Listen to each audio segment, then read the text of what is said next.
দিনহাটা বুড়িরহাটে পথ অবরোধ, লজিক্যাল ডিসক্রিপেন্সির নামে হয়রানির প্রতিবাদ।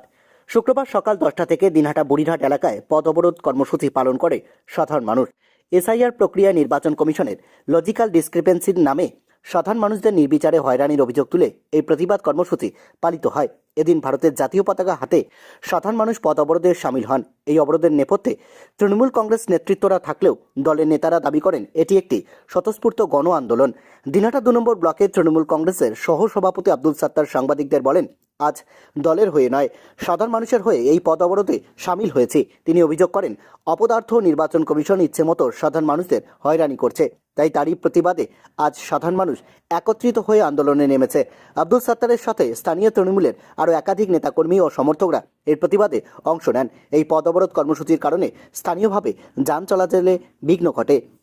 আমরা যেটা দেখতে পাচ্ছি যে এসআইআর চালু করার আগে নির্বাচন কমিশন যে বিজ্ঞপ্তি বা বিবৃতি দিয়েছিল, যে সাধারণ মানুষকে, বাংলার সাধারণ মানুষকে আশ্বস্ত করেছে যে যাদের 2002-এ নাম আছে তাদের নির্ভয়ে এসআইআরে ফর্ম ফিল আপ করলে সেখানে কোথাও লজিক্যালি যদি ত্রুটি থাকে সেটাও নির্বাচন কমিশন করছে 2002-এ।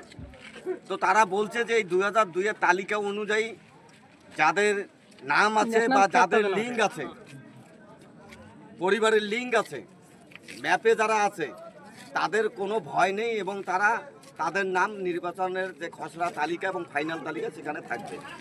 কিন্তু আমরা বেশ কিছুদিন থেকে দেখছি যে এই নির্বাচন কমিশন এক এক সময় এক এক রকম বিজ্ঞপ্তি জারি করে বিএলওদের কাছে নোটিশ পাঠানো হচ্ছে।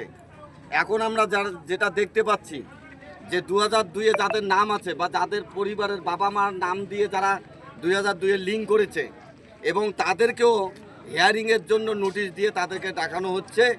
একটা অপদার্থ কমিশন আজকে 20 বছর, 30 বছর, 50 বছর আগে একটা মানুষের জন্ম নিয়ন্ত্রণের কতটা সচেতন ছিল। আজকে 6 জন বাচ্চা থাকলে সেই পরিবারের যদি কেউ 6 জন বাবা হয়ে থাকে, বাবা লিঙ্ক হয়ে থাকে, তাদেরকে হিয়ারিং করা হচ্ছে।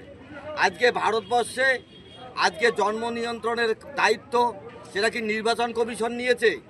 তাহলে আজকে 50 বছর আগে এই জ্ঞানেশ কুমারকে, তাহলে তাকে এই জন্ম নিয়ন্ত্রণের মন্ত্রী হিসাবে ভারতবর্ষের আইন করা দরকার ছিল যে কোনো ভারতীয় 6 জন, 7 জন, 8 জন বাচ্চা নিতে পারবে না। আজকে এই ধরনের বিভিন্ন ধরনের লজিক্যাল কারণ দেখে সাধারণ বৈধ ভোটারকে নাম যাতে ভোটার লিস্টে না থাকে, বাংলাকে যাতে আরও অশান্তি করা যায়, বাঙালিকে যাতে দুর্বল করা যায়, তার একটা ঘৃণ্য চক্রান্ত কেন্দ্রীয় সরকারের ষড়যন্ত্রে, বিজেপির ষড়যন্ত্রে নির্বাচন কমিশন এই খেলায় মেতে উঠেছে। আজকে তারই প্রতিবাদে আমাদের সাধারণ নাগরিক, আমরা যারা আজকে সাধারণ নাগরিক, আজকে যারা এই এসআইআরে যারা এই লজিক্যাল ডিসক্রিপেন্সি থেকে নোটিশ পেয়েছে, তারা আজকে এই পথ অবরোধ করেছে। কি নাম আপনার? আমার নাম আব্দুল সাত্তার।